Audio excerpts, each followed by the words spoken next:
දැන් ඉන්නේ ඔක්ස්ෆර්ඩ් විශ්වවිද්‍යාලයේ රැඩ්ක්ලිෆ් කැමරා කියන මේ ගොඩනැගිල්ල ඉදිරිපිට. මේ ගොඩනැගිල්ල ඉතා ඓතිහාසික ගොඩනැගිල්ලක්. මොකද ඔක්ස්ෆර්ඩ් විශ්වවිද්‍යාලයේ අයිකන් එකක් වශයෙන් සැලකන්නේ මේ ගොඩනැගිල්ල ප්‍රධාන වශයෙන්ම. මේක ඉදිවන්නේ 1737 1749 වගේ කාලවකවාන තුළ දීර්ඝ ඉතිහාසයක් තියෙනවා. ඉතින් මේ බටහිර අධ්‍යාපන ක්‍රමයේ පැරණිතම විශ්වවිද්‍යාලය වන්නේත් ඔක්ස්ෆර්ඩ් විශ්වවිද්‍යාලය. වසර 950කට වඩා ලොකු ඉතිහාසයක් තියෙනවා ඔක්ස්ෆර්ඩ් විශ්වවිද්‍යාලයට. ඒ කියන්නේ බටහිර ලෝකයේ තුල මුලින්ම ඉදිවන විශ්වවිද්‍යාලයත් මෙයයි. ඒ වගේම තවත් සුවිශේෂී මේ වෙනකොට ඔක්ස්ෆර්ඩ් විශ්වවිද්‍යාලය තමයි ලෝකෙම අංක 1 විශ්වවිද්‍යාලය හැටියට වසර 10ක් පුරාවටම අඛණ්ඩව තමන්ගේ ඒ ස්ථානය තහවුරු කරගෙන සිටින විශ්වවිද්‍යාලය. අපි දන්න පළවෙනි රෑන්කින්ග්ස් වල ගත්තාම පළවෙනි රෑන්කින් 10 ඇතුළත ඇමරිකාවේ බහුතර විශ්වවිද්‍යාල ගණනාවක් තියෙනවා. හාවර්ඩ් ස්ටැන්ෆර්ඩ් වගේ විශ්වවිද්‍යාල. ඉතින් ඒ අතරින් ඔක්ස්ෆර්ඩ් වගේම කේම්බ්‍රිජ් විශ්වවිද්‍යාල එංගලන්තයේ සුවිශේෂී. ඉතින් කොහොම නමුත් මේ බහුතරයක් විෂයපතයන් වල ගත්තාම වෛද්‍ය විද්‍යාව, ඒ වගේම තමා කලාව, ඒ වගේ අංශ ගණනාවකින්ම අංක 1 තැන දැන්ට දරාගෙන ඉන්නේ ඔක්ස්ෆර්ඩ් විශ්වවිද්‍යාලයේ වසර 10ක් පුරාවටම. ඉතින් සුවිශේෂී තැනක්. ඉතින් අද මම මේ වීඩියෝ කරන්නත් හේතුවේ විශේෂයෙන්ම රිසර්ච් ඩිග්‍රී එකකට එංගලන්තයට එන්න ආසාවෙන් බලන් ඉන්න කට්ටියට ප්‍රයෝජනයක් වෙන්න පුළුවන් විදිහේ තොරතුරු වගේක් ලබා දෙන්නටයි. රිසර්ච් ඩිග්‍රියක් කියන්නේ මොකක්ද කියන එක මුලින්ම පැහැදිලි කරන්න. සාමාන්‍යයෙන් අපි මාස්ටර් ඩිග්‍රී එකට බහුතරයක් දෙනා විදේශගත වෙනවා. නමුත් දැන් එංගලන්තයේ තියෙන මේ වීසා වල තියෙන රෙගියුලේෂන්ස් එක ගත්තාම සාමාන්‍ය මාස්ටර් ඩිග්‍රියක් එනකොට Tamanට තනියෙන් විතරයි එන්න පුළුවන්. තමන්ගේ පවුලේ කට්ටියත් එක්ක එන්නට අවසරයක් නැහැ. නමුත් මේ රිසර්ච් ඩිග්‍රී නැත්නම් අපි මේ මූලික අවධිය ගත්තාම MRes කියලා කියනවා, Master of Research. ඒකත් අවුරුද්දක් වගේ තියෙන්නේ ප්‍රමාණය කාලය ගත්තොත්. ඒ වගේ ඩිග්‍රී එකකට තමන්ගේ පවුලටත් එක්කම වීසා ඇප්ලයි කරන්න අවස්ථාවක් තියෙනවා. ඉතින් මේකෙදී බහුතරයක් දෙනා දැන් බොහෝ වෙලාවට ලංකාව වෙන්න පුළුවන්, නැත්නම් වෙනත් රටවල ඉඳන් එනකොට MRes ඩිග්‍රී එකට තමයි ගොඩක් වෙලාවට ඇප්ලයි කරන්නේ. ඉතින් එහිදී බෝධනා තියෙන ප්‍රශ්නේ තමයි මේ එකපාරටම ලොකුවට රිසර්ච් බෑග්ග්‍රවුන්ඩ් එකක් නැතුව ඒකට අයදුම් කළා කොහොමද අපි එන්නේ කියන එක. නමුත් ඒක ප්‍රශ්නයක් නැහැ. අපි රිසර්ච් බෑග්ග්‍රවුන්ඩ් එකක් නැති හින්දා තමයි ඒකට ඉන්ට්‍රස්ට් නම් අපි ඒ ගැන අපේ ප්‍රොෆයිල් එක හරියට ක්‍රියේට් කරගෙන අපි ඒක ඇප්ලිකේෂන් එක තුලදී ඇයි මේක කරන්න කියන එක හරියට අපි තහවුරු කරනවා නම් අපිට ඒක ප්‍රශ්නයක් වෙන්නේ නැහැ. ඉතින් ඒ ගැන මම වීඩියෝ කිහිපයක් මේ වගේ ඔයගලන්ට දාන්න තමයි අදහස් කරන් ඉන්නේ. ඉතින් මූලික වශයෙන් ගත්තාම ඔබ දැන්ට ප්ලෑන් කරන් ඉන්නවනම් රිසර්ච් ඩිග්‍රී එකට එන්න මුලින්ම තමන් දැනට ඉගෙන ගත්ත විෂය පතයන් එක්ක ඔබගේ ඩිග්‍රිය වෙන්න පුළුවන්, නැත්නම් තවත් මාස්ටර් ඩිග්‍රියක් වෙන්න පුළුවන්. තමන්ට කැමති තමන්ට කරන්න පුළුවන් ආස කරන ටොපික් එකක් සහ ඒකට අදාළ රිසර්ච් ගැප් එකක් තෝරගන්න ඕනේ. ඒක තමයි බේසික් එක. ඊට පස්සේ ඒක ඇප්ලයි කරනකොට විදි දෙකකට සාමාන්‍ය රිසර්ච් ඩිග්‍රී එකට ඇඩ්මිෂන් වෙනවා. ඒක තමයි සමහර යුනිවර්සිටිස් ගත්තාම ඒගොල්ලන්ට කෙලින්ම ඒගොල්ලෝ ඇඩ්මිෂන් ටීම් එකට ඇප්ලයි කරන්න ඕනේ මගේ මේ රිසර්ච් ටොපික් එක යටතේ මම රිසර්ච් එකක් කරන්න කැමතියි කියලා. එතනදී එම විශ්වවිද්‍යාලවල තියෙන එක අංශවල තියෙන ඒගොල්ලෝ කැමති රිසර්ච් ඒරියාස් මල්ලි කරලා ඇප්ලයි කරන්න පුළුවන්. ඒකට ඒරියා එකට ඇලයින් වෙන විදිහට ටොපික් එකක් Taman ඩිසයින් කරගත්තොත්.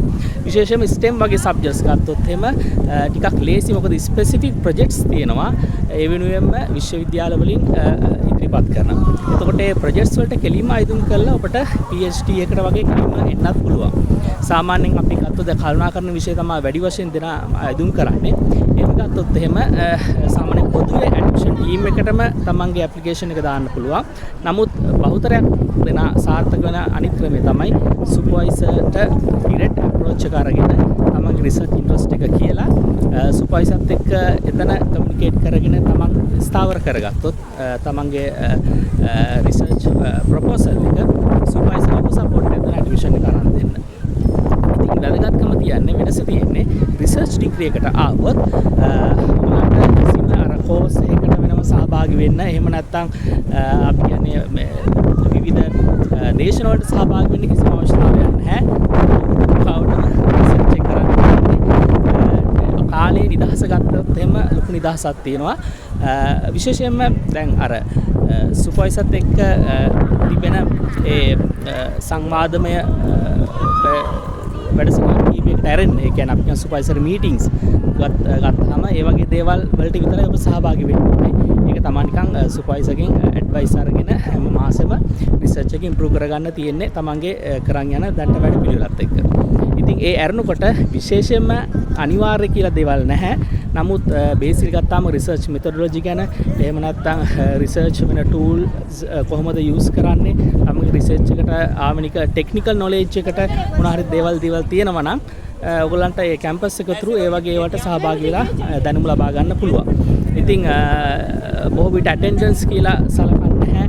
රිසර්ච් ඩිග්‍රී එකට හැමදාම කැම්පස් එන්න ඕනේ කියලා ඒක සලකන්නේ සුපර්වයිසර්ත් එක්ක තියෙන මීටින්ග්ස් කොච්චර ප්‍රමාණයක් තියලා තියෙනවද කියන එක තමයි වීසා රෙගියුලේෂන්ස් වලට අදාළ වෙන්නේ. ඉතින් කාලේ නිදහස ගත්තොත් පැත්තෙන් හොඳයි සා අනිත් අත පැත්තෙන් වාසිය තියෙන්නේ තමන්ගේ ෆැමිලි එකටම ඒක ඇප්ලයි කරන්න පුළුවන් වීසා රිසර්ච් ඩිග්‍රී ඇප්ලයි කරනවා නම්. තවත් වාසියක් තියෙනවා ඒ තමයි බොහෝ වෙලාවට අපිට ඉතිරි තවත් මේ අධ්‍යාපන පැත්තේ තවත් ඉස්සරහටම යන්න ඕනේ නම් ඒ කියන්නේ PhD එකකට වගේ යන්න අවශ්‍ය නම් අනිවාර්යයෙන් රිසර්ච් ඩිග්‍රී හොඳම ස්ට්‍රෝං ෆවුන්ඩේෂන් එකක් වෙනවා. හේතුව තමයි රිසර්ච් ඩිග්‍රියක් මාස්ටර් ඩිග්‍රියක් කරපු කෙනෙක්ට බොහෝ විට PhD එක ගන්න හරි ලේසි ඒ කැම්පස් එකෙන් එහෙම නැත්නම් වෙන කැම්පස් එකකින් ගන්න පුළුවන්. මොකද එයා already රිසර්ච් බෑග්ග්‍රවුන්ඩ් එක ඩෙවලොප් කරගත්ත කෙනෙක්. ඉතින් ඒත් එක්කම පබ්ලිකේෂන්ස් වලට යන්න පුළුවන් නම් තවත් වැදගත් වෙනවා තමන්ගේ ප්‍රොෆයිල් එකට. ඉතින් අවුරුද්දක් ඔය කාලේ කියන්නේ සාමාන්‍ය එංගලන්තේ මේ ඕන රටකට ගියොත් මේ බලලා මේ බලනකොට ඉතා ඉක්මනින් යන කාලයක්. ඉතින් ඒකින්ද PhD එකකට වගේ යන්න පුළුවන් නම් වඩා හොඳයි තමන්ගේ කැමැත්තත් එක්ක. මොකද ඒක තමන්ගේ කැමැත්තෙන් ආසාවෙන් කරන්න ඕනේ රිසර්ච් එක. කරන්නම් වාලේ කරන්න බෑ. ඉතින් එහෙම ආසාවක් තිබ්බොත් තමයි සබ්ජෙක්ට් එක තුල තමන්ට රැඳිලා ඉන්නත් පුළුවන් සහ මේ ගමනත් සාර්ථක කරගන්න පුළුවන්. ඒක තමයි බේසික්. එතකොට ඔය කියන බෑග්ග්‍රවුන්ඩ් එකෙන් පස්සේ කොහොමද මේක SOP එක අපි ඩෙවලොප් කරගන්න ඕන විදිය එහෙම නැත්නම් ඊට පස්සේ කොහොමද සුපර්වයිසර්ට අප්‍රෝච් එක ගන්න ඕන විදිය සහ SOP එකෙන් පස්සේ සුපර්වයිසර් අප්‍රෝච් එකෙන් පස්සේ මුලින්ම ඉන්ටර්විව්ස් තියෙනවා 3ක් විතර සාමාන්‍ය රිසර්ච් ස්ටුඩන්ට් කෙනෙක්ට. මගේ එක්ස්පීරියන්ස් එකත් එක්ක මට ඉන්ටර්විව්ස් 3ක් ගොඩක් ඇඩ්මිෂන් ප්‍රොසෙස් එකේදී හම්බුණා. වීසා හම්බෙනකම්ම සාමාන්‍යයෙන් එංගලන්තයේදී විශ්වවිද්‍යාල 4කින් විතර මට ඇඩ්මිෂන් හම්බෙලා තියෙනවා PhD වලට. එතකොට හැම එකකින් ප්‍රොසෙස් එක ඔල්මෝස්ට් එකයි. මෙතනදී වැඩිපුර බලන්නේ සුපර්වයිසර් මුලින්ම ඉන්ටර්විව් කරනවා. කොහොමද මෙයාගේ තාත්තා මෙයාගේ බෑග්ග්‍රවුන්ඩ් එක කොහොමද මෙයාට ඇත්තටම මේ රිසර්ච් ටොපික් එකට ඉන්ට්‍රස්ට් නැද්ද මේක ඔස්සේ මෙයාට කරන් යන්න පුළුවන්ද කියන එක. ඊට පස්සේ ඇඩ්මිෂන් ටීම් එක මෙයාගේ ප්‍රොෆයිල් එක හරියට මෙයා ජෙනුයින් ස්ටුඩන්ට් කෙනෙක්ද කියන එක බලනවා කැස් ඉන්ටර්විව් එක කරා එංගලන්තයට එනකොට. ඒක හරි වැදගත්. ඒකට වෙනම ලෑස්ති වෙන්න ඕනේ. ඉතින් මම ගොඩක් මෙහි ඉන්න කට්ටියටත් සෑහෙන මම උදව් කරනවා රිසර්ච් ස්ටුඩන්ට්ස්ලාට ඒගොල්ලන්ට PhD පාත් එකට යන්න අවශ්‍ය කොහොමද පාත් එක හදලා දෙන්න කියලා. ඉතින් මොකද මෙහි ඉන්නත් ගොඩක් කට්ටිය ඉන්නවා මාස්ටර් රිසර්ච් කරලා ඒගොල්ලෝ PhD කරන්න ගොඩක් කැමැත්තෙන් ඉන්න කට්ටිය. ඉතින් ඒත් එක්කම තමන් කල්පනා කළේ ලංකාවේ ඉඳන් එන්න බලාපොරොත්තු වෙන කට්ටියට මේ විදිහට දෙයක් කරන්න ඕනේ කියලා. ඉතින් ගොඩක් කට්ටියට පර්සනලි කතා කරලා අවශ්‍ය උදව් දෙන ඒගොල්ලන්ට සමහර කට්ටිය රිසර්ච් ටොපික් හරියට වෙරිෆයි කරගන්න බෑ. සමහර කට්ටියට එහෙම කරගත්තත් ඒගොල්ලන්ට හරියට තමන්ගේ ඒ ඔළුවේ තියෙන දේ යුනිවර්සිටි අවශ්‍ය විදිහට ඒකට ප්‍රකාශනය කරගන්න බෑ. සහ කන්ෆියුස් වෙලා දින සමහර කට්ටිය රිසර්ච් එකකට කොහොමද හරියට දාලමක් එක යන්නේ කියලා. ඊට අමතරව ඔය ඇඩ්මිෂන් ඉන්ටර්විව් එක කියන්නේ කැස් ඉන්ටර්විව් එක සහ සුපර්වයිසර් ඉන්ටර්විව් එක සාමාන්‍යයෙන් මුණ පාන්න වෙනවා ස්පෙෂලි PhD වලට වගේ නෝන. ඉන්පසුවත් සමහර කට්ටිය හැමෝටම නෙමෙයි වීසා ඉන්ටර්විව් එකට බොහෝ විට එන්නට තියෙනවා වීසා ඔෆිසර්. ඉතින් මට නම් ওই ඉන්ටර්විව් තුනම හම්බුණා. ඒතර වීසා ඉන්ටර්විව් එකත් ලොකු ඉන්ටර්විව් එකක්. ඒක ඒගොල්ලෝ හරියටම බලනවා. ඒකට මොකක් හරි ඩවුට් එකක් තියෙනවද? මොකද PhD එකකට වගේ වීසා දෙනකොට අවුරුද්දකට දෙකකට නෙමෙයි අවුරුදු 4-5ක් වගේ කාලයකට දෙන්නේ. සහ ලොකු පීරියඩ් එකක් තුල ඒගොල්ලෝ අධ්‍යාපනයේ නියැලය එන්න ඕනේ හින්දා රිස්ක් එකක් ගන්න කැමති නැහැ වීසා දෙනකොට. ඉතින් අපි ඒව ගැන ඉස්සරහට වැඩි විස්තර කතා කරමු. දැන්ට මං හිතන්නේ ඉන්න කට්ටියට ආසාවෙන් මේ වැඩේ කරන්න මේ වීඩියෝ එක පුංචි තල්ලුවක් වෙයි කියලා මං හිතනවා. අපි ආයිත් හම්බෙමු.